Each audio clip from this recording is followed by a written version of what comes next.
Hello and welcome to Class 7 of SIL 201, Intermediate Silhouette Effects, with me, Ben Brownlee. And for the next couple of weeks, we're actually going to be looking at human movement now. Now, I know we've been looking at parts of the way that humans move in previous exercises, where we'll be concentrating on hands and hair.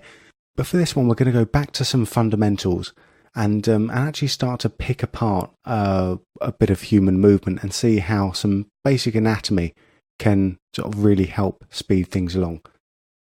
So we are going to split this class up into two sections. This week we're going to be concentrating mainly on separating out the body into different areas, and next week we're going to be carrying on with the more sort of intensive parts of the move, including that lovely little spin we've got going on there. Now, when we're dealing with full human roto, it does help to have some basic human anatomy behind you. It doesn't have to be really completely in depth or anything like that, but it does help just to be able to pick apart the simple shapes that we're going to be using. And we have a look on Google Books here just for human anatomy here. There is no shortage of books that are covering the subject. And if you don't mind books from 1849, you can actually get a full anatomy book for free on Google Books here. And here we have a lovely illustration taken about our hands, which obviously would have been useful for our previous hands class. So here we are, and it looks like we were on the right track there anyway. Now, if you do fancy having a hard copy of a book going on, if we type in human anatomy and movement in here as well, we also have actually a whole range of other books that are designed around this sort of movement. So we've got the Artist's Guide to Human Anatomy, or if you want something that's a little bit more medical, we have Anatomy and Human Movement. And the good thing is we can preview a lot of this directly on Google just to see, whether it's something for us, and if it is, we can pop along and purchase it. Now, like most medical textbooks, these aren't the cheapest books you can find, but like most academic books, there are usually a lot of used ones around at a fraction of the price.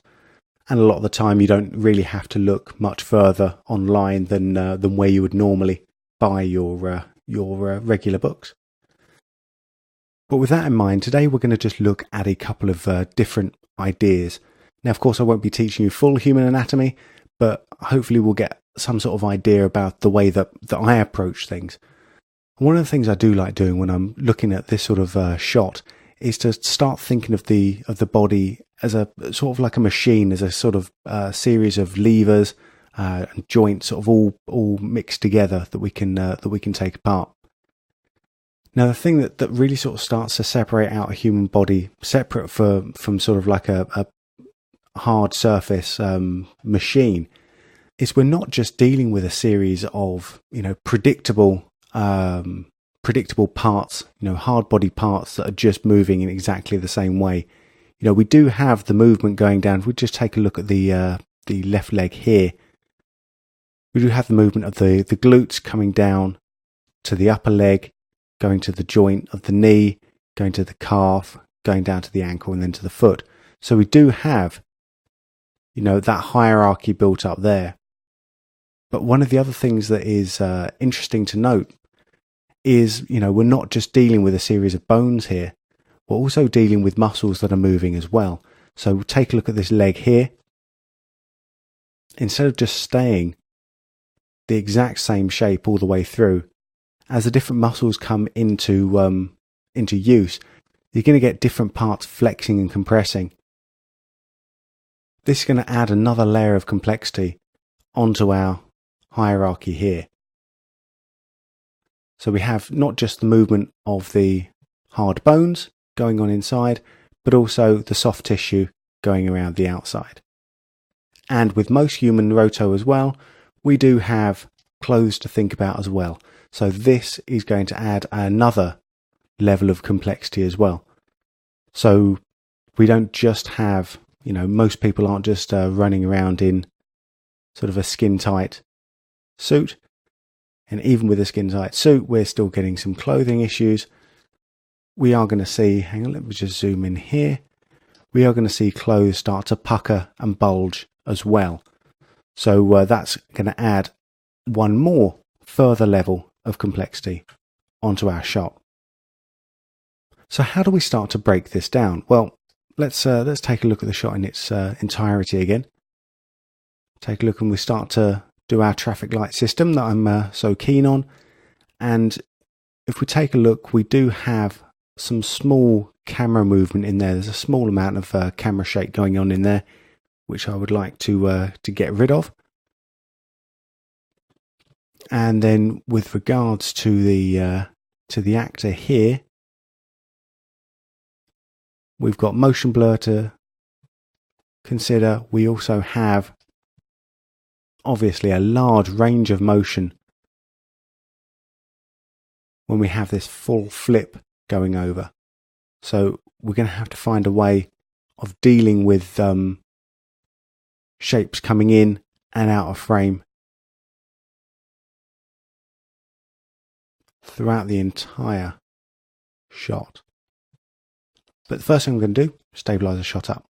So we'll come over, add my my layer in here.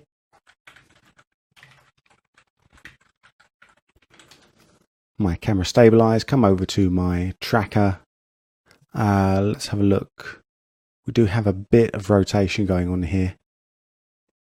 So over here seems good. The little palm on the door, and let's take the socket on the wall as well. Got a bit of noise going on in the footage, so we'll blur that up, sharpen it up. Bit of contrast, have a look at what's going on here. Yeah, that's all going to work out fine. Luminance is looking good for both of these. Probably takes to the start frame. Let's just track. In a moment, let's just select them all, or both. There we go, and track that forwards.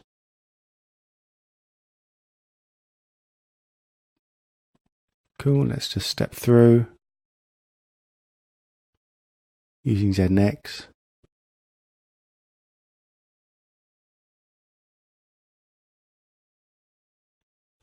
That's looking all right to me. So let's just apply all of this, and we'll apply rotation as well. There's not really any scaling going on, so we'll leave that off for the time being, see what that gives us, and stabilize it up. There we go, nice and stable again. Always good, as we've seen before, to work on a stabilized plate. Cool, I can get rid of those trackers now, they've done their job. And let's take a look at the movement here. So I'm going to try and find the most complex frame to start with, and we're going to start with the legs and then work our way up. So here's probably a good place, frame 54, and I'm only going to concentrate on the first 76 frames today. Cool.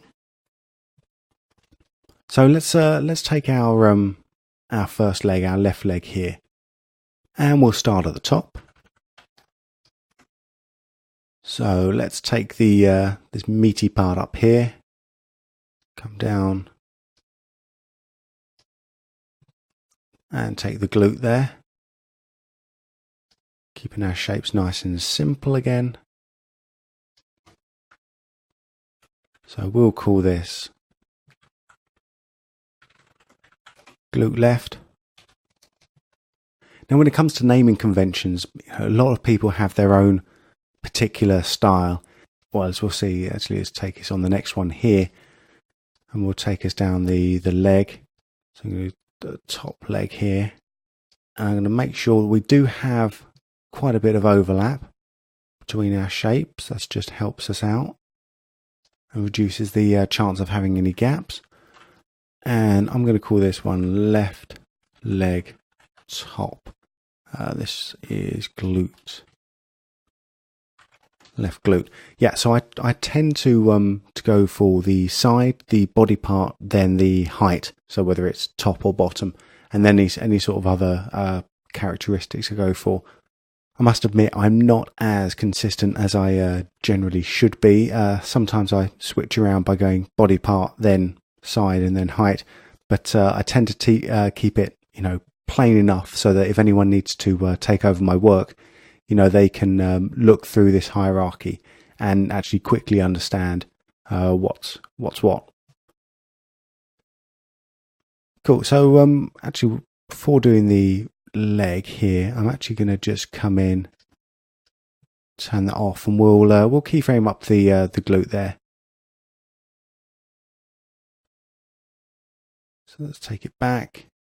So here's where you can start to see we've got this overall shape, but as the body's moving around, it's coming in, coming out, because it's not hard bone, this is soft tissue. There is going to be some form of movement and flexing going on within it. So let's come in and try and keep this as consistent as we possibly can. So it is at this point where it might be necessary to come into our reshape tool and do some reshaping, but as little as possible.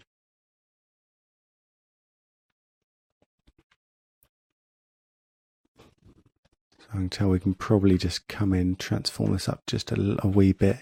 If I hit TT again, I can just nudge these, and using the arrow keys, the cursor keys, I can just nudge them one point at a time. So it kind of goes off around about there. Nudge that out. Cool.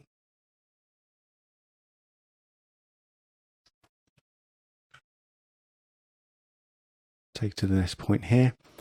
Now there could be an argument made actually for, I'll see if I can get this going while I talk. Yeah, there could be an argument made for, tracking our character here whilst we, and trying to use that to take out a lot of the roto that we're going to be doing. But for this sort of stuff, actually the tracking's not going to be hugely useful. Simply because it is moving around too much. It's actually, just as it was with the hand, it's better to take out the camera movement and then roto out the other stuff than it is to be fighting to get a good track.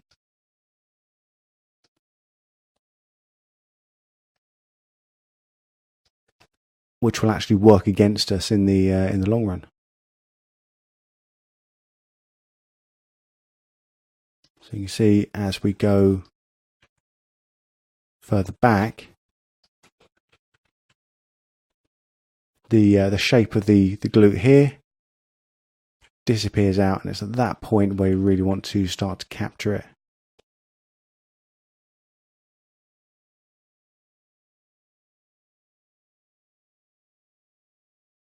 Cool. Well, I think we've done enough butt work for the second. Let's work our way down onto the leg again now. So come back to our frame 65 where we started and lock up our glute. And let's take a look at this one. So this is again another just exactly the same sort of thing where we've got our shape is changing up so much because the muscle itself is flexing and changing in different ways. So I just use the transform and W to go into quick rotate mode to transform that up.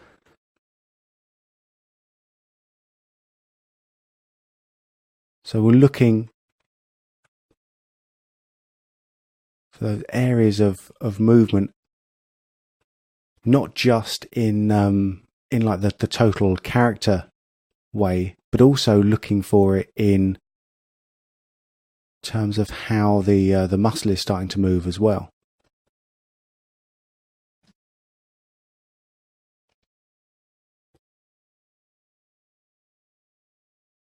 And we do have a little bit of a gap coming in here, but this isn't part of the leg. This is part of the costume, so we're going to be filling that in later. So at the moment, what we want to be doing is getting the big meaty stuff out of the way, and then coming in and working on filling in those gaps after. There was a question in the forums about where do you strike the balance between creating lots of smaller shapes and as opposed to creating some complex shapes. Where's the time going to be saved? And there's no sort of general sort of rule of thumb that I can think of about saying that this is how many shapes that we break every piece up to, because each shot is different.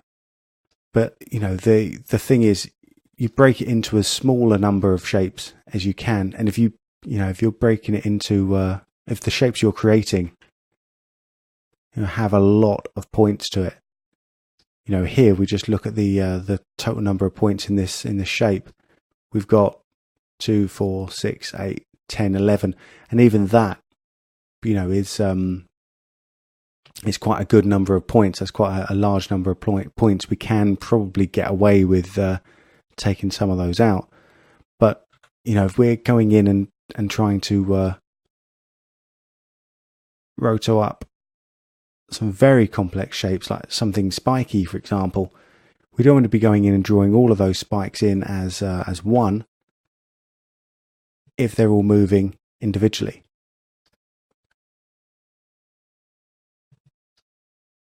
So you can see one of the things that I'm also trying to avoid doing is animating individual points, trying to avoid the reshape as much as I possibly can, and using the shape transform as far as I can do. And the reason for that is it does keep shapes a lot more consistent.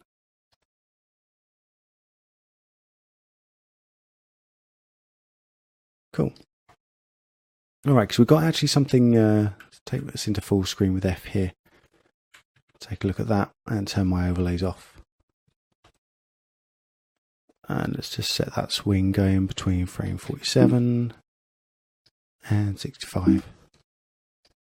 Oh, 65. Let's type it in the right place, shall we? There we go.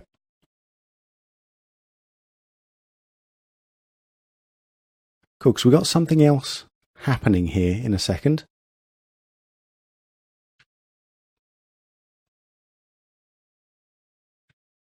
And that is, our leg is moving from being bent at the knee, as it is here, to going a bit straighter.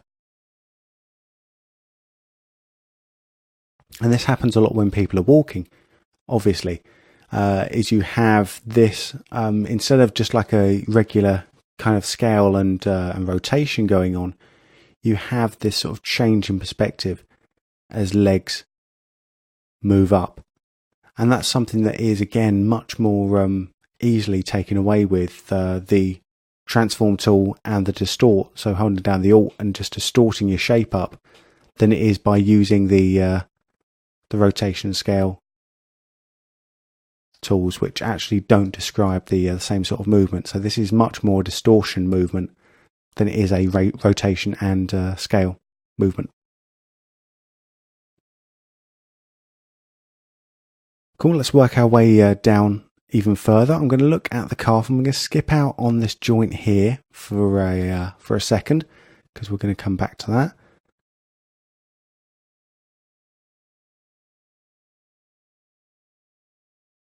And we're going to come down and look at the calf.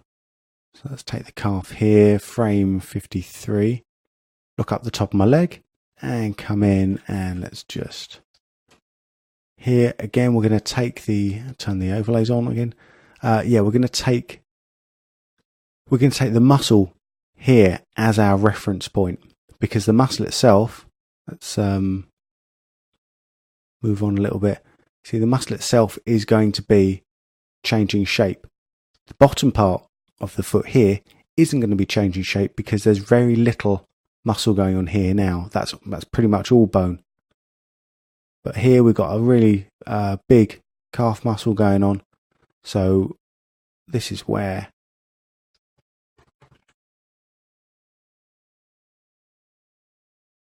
we're going to be looking for that. Just get that looking good. Again, with the motion blurs we saw before, I'm going to just take it to the sharpest edge. And then we'll see what we're doing after that. And this is left calf. And let's just quickly keyframe that up. Now here is actually, we do have a fairly regular rotation going on, because the top of the calf here, or where we've drawn our shape, is exceedingly close to the knee joint. So we know that whenever we're going to start to rotate stuff up around this knee joint, let's select our calf.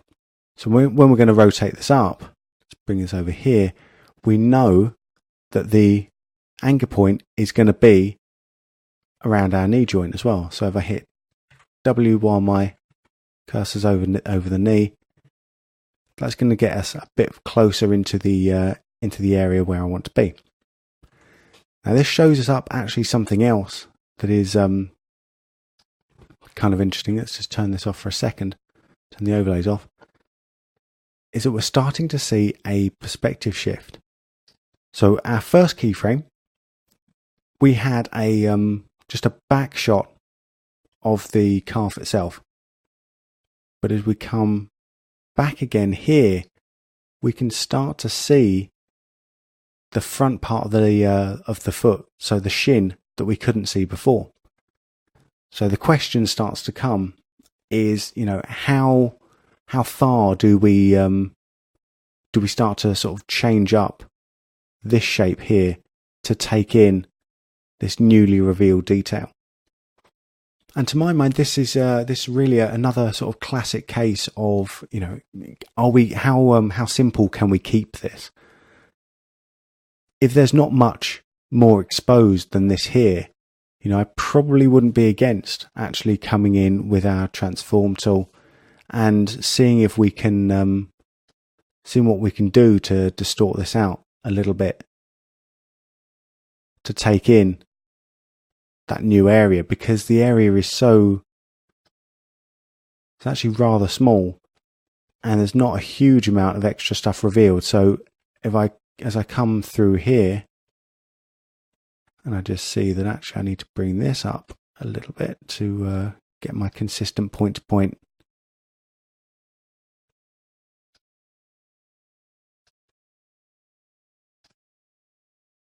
Keyframing, so we're looking for consistency all the time. So you can see I'm actually not having to do really too much to get that looking all right. I'm going to count my stripes up here just to make sure I've got the same number of stripes going on, which I do not.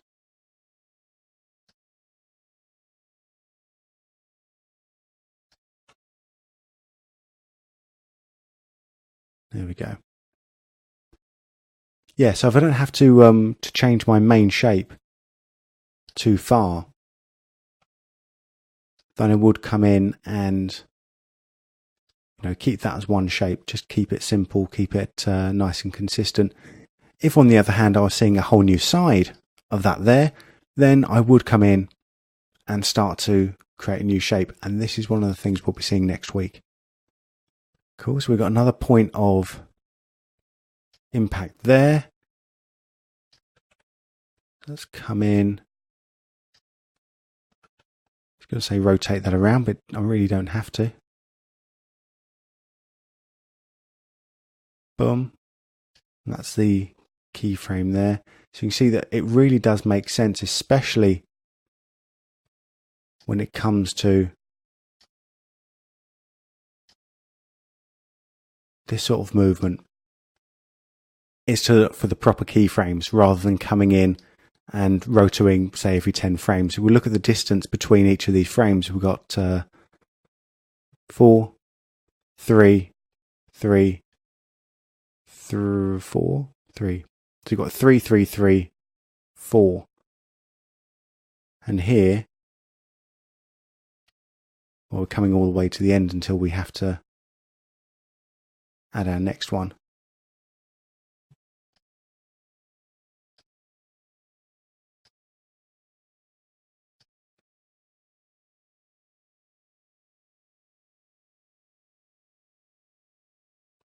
Cool, so we can start to see this working out now. Cool, and we'll just do a little bit more of this this bottom leg here before we look at our joint. So again, we're going to start to overlap, and this is going to be coming down past the ankle, because we're looking at the joints again. Keep it simple. So when it comes to the main jointed movement, we've got the ankle, we've got the knee, we've got the hip coming up. This feeds in, going all the way up to the spine, which gives us some, a huge amount of flexibility going on there. We've then got the neck, shoulders, elbow, coming down to the wrist. Then the finer details going on in the hands and the feet, of course. So looking at this in a different way, this is where having a little cut out and keep skeleton next to your desk is going to be a bit of a help, especially when it comes to looking at the joints themselves. But moving on to actually continuing on with our foot here, we know that this is going to be rotating around the ankle. So this is, and that's going to give us our clue of where our anchor point has to be, of course.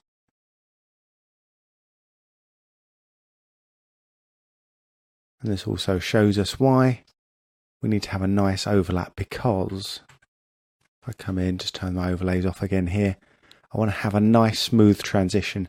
And if we don't have a big overlap going on between these different shapes, then it's actually very likely that we're going to get lots of small holes coming in, and we'll then need to fill those with other smaller shapes. Definitely not very efficient.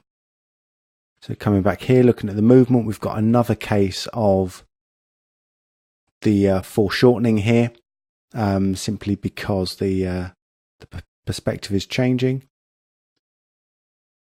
And when that happens, just going to use the distort. Come down a little bit too, we'll come up just a little bit too high there. Let's come bring that back down. Very important we do keep consistency.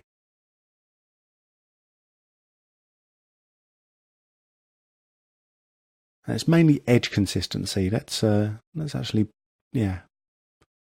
come in and make that a little bit clearer. We don't really care too much about what's happening inside with all these overlapping shapes. The only thing that we're really going to be seeing is this edge coming in, and if the edge is cool, really doesn't matter too much what's going on inside.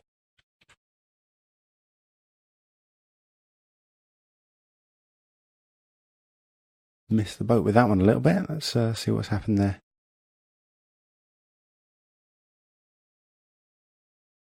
So here I don't have to get hung up too much about this this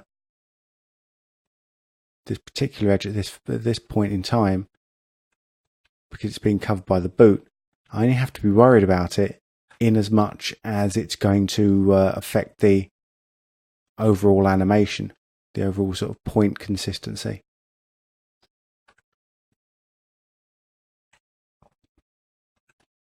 So you can see when the foot comes down, we've got that compression going on. Boom, compression in the foot. So it's actually throwing us off a little bit. Cool, I'm going to come over here and let's bring this over to my ankle. Set my anchor point, transform it up there.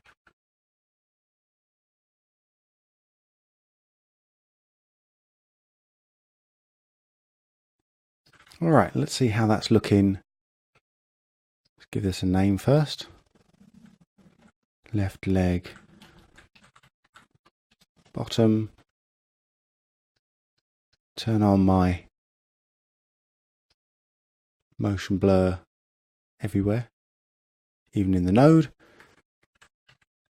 Let's take a look at that.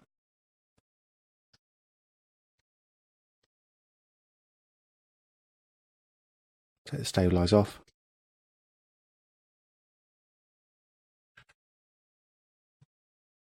Let's look at the mask, and you can see we're getting somewhere there. There's nothing that sort of stands out as totally weird.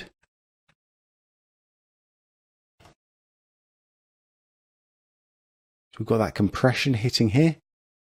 Boom, compressing down into the soft floor.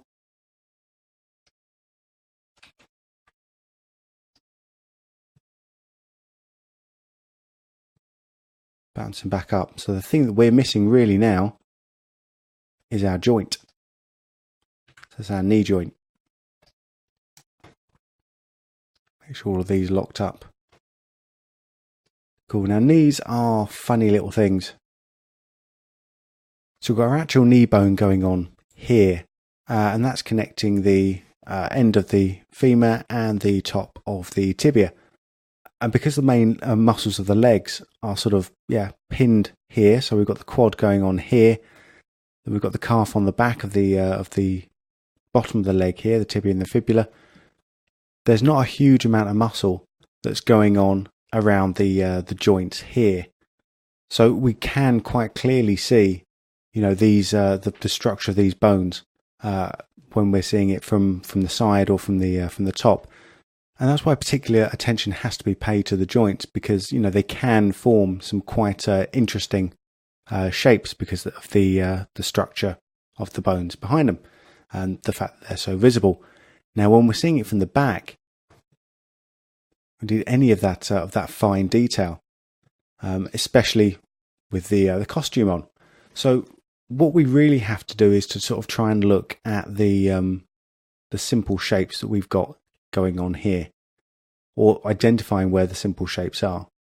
Now I can see I could probably actually extend, or I should actually extend the top of the leg, so the quadricep here at the bottom. And I can do that without affecting the rest of the shape. So probably the best view that we have of this is going to be here at frame 53.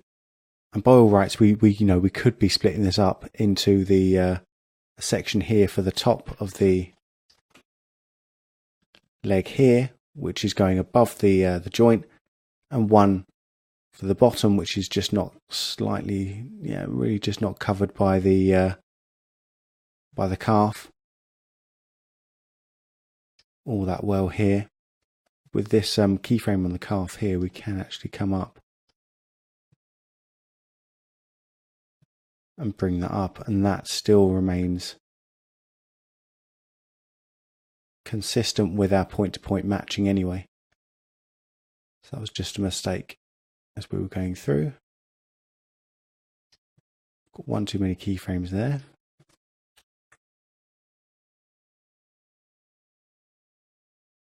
So let's fill this shape in here. Actually, I'm looking at my top leg here again.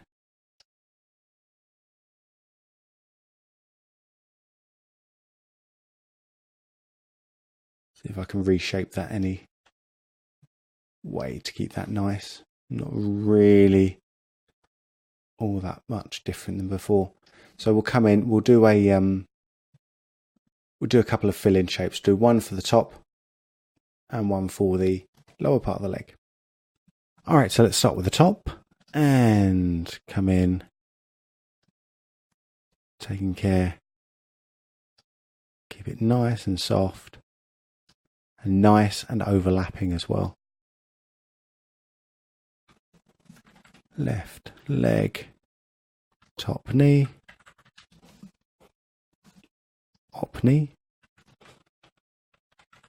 top knee, there we go. And we'll just come in and quickly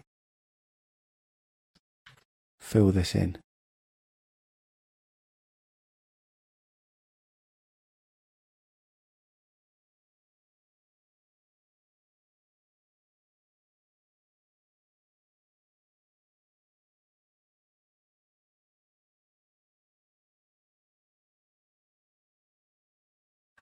Cool, here I am going to have to reshape just a little bit.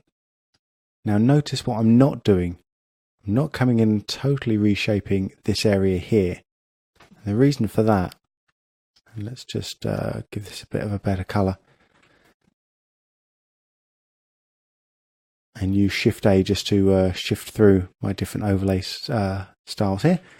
So the reason for that actually is because this area here has nothing to do with our new shape, with our new yellow shape. It's actually all to do with our main quad here, so our left leg top. It's this one that at this point needs a little reshaping just to fill in the bottom gap here, because that's what that's concerned about. And then this one, the top knee, can then fit in that small amount there.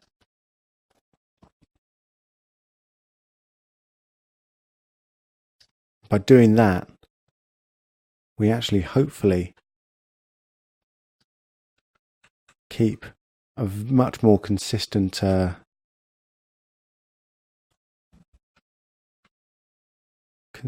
overall view of things.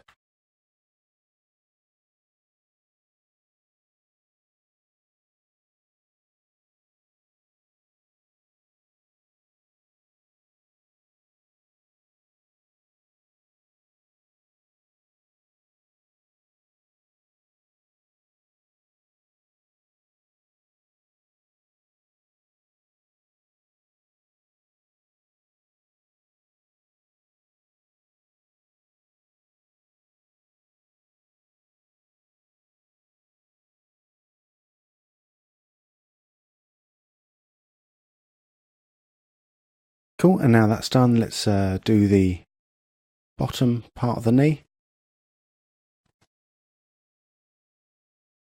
Again, taking it wide, so we have a good amount of overlapping.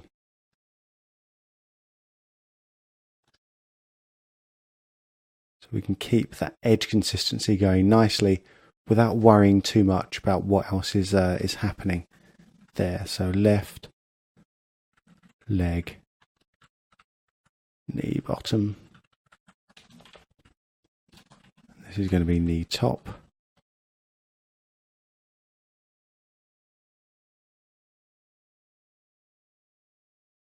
Let's take this just to a sort of more calmer colour now that we're not really interested in it. Working on it anymore. And this should probably follow the same keyframe pattern as the other one.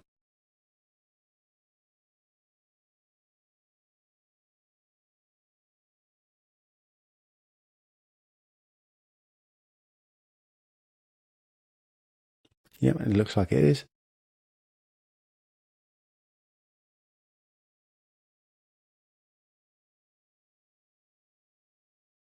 We can see here, this is actually another fun thing about doing human roto as well, is that the speed that everything's moving isn't consistent. Different parts of the body are moving faster and slower, and they're slowing up or sort of speeding up and slowing down at sort of non-linear speeds, as we actually saw with the hands as well.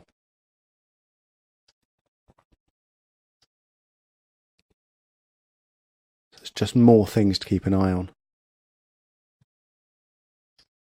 This is where things are going to start to rotate around a little bit.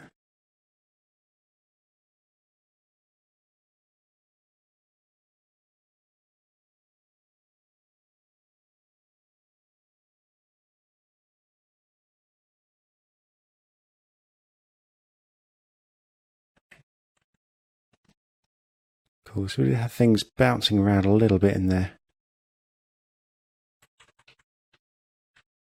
Which I'm not particularly happy about, so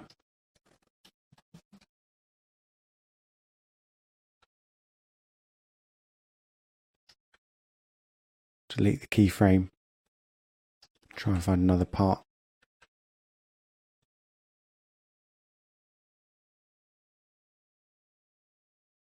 Cool.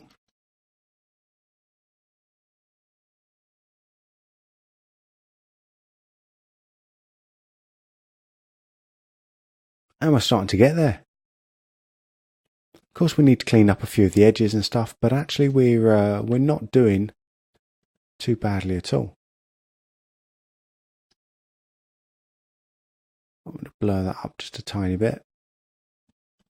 And let's see what happens when we have a look at the composite. Take off our overlays. It's a good way of just checking for consistency at the end. So you see, we're getting there. So that is one leg down, another leg and a couple of arms and a bit of body and a couple of feet just to go. So you get the idea of where we're heading by breaking down the body into a lot of smaller, turn my overlays back on, to a lot of smaller shapes here. And just how we can use the idea of some basic human anatomy to get our small shapes working as part of a larger project, and how by doing it we are actually saving time and getting a much more consistent movement than would do by coming in and keyframing every single frame on a more complex shape. It does take a little bit more time to begin with in the setup, but especially over a slightly longer period of time as well. So if we're going all the way back from our first frame to our, how many frames we've got here? So from our first frame to our frame 190, it's going to be impossible once we get to these more complex movements to be able to keep all of that consistent if we only had one shape to work with. So what we're going to do in the next class is actually build on this and see how we can start to work that when we build in more complex moves, such as the spinning and rotation that we have going on here. Great, well I hope you enjoyed that. Send me a message in the forums with any questions, as you have been very good at doing up till now. And for now, my name is Ben Brownlee. See you again next time.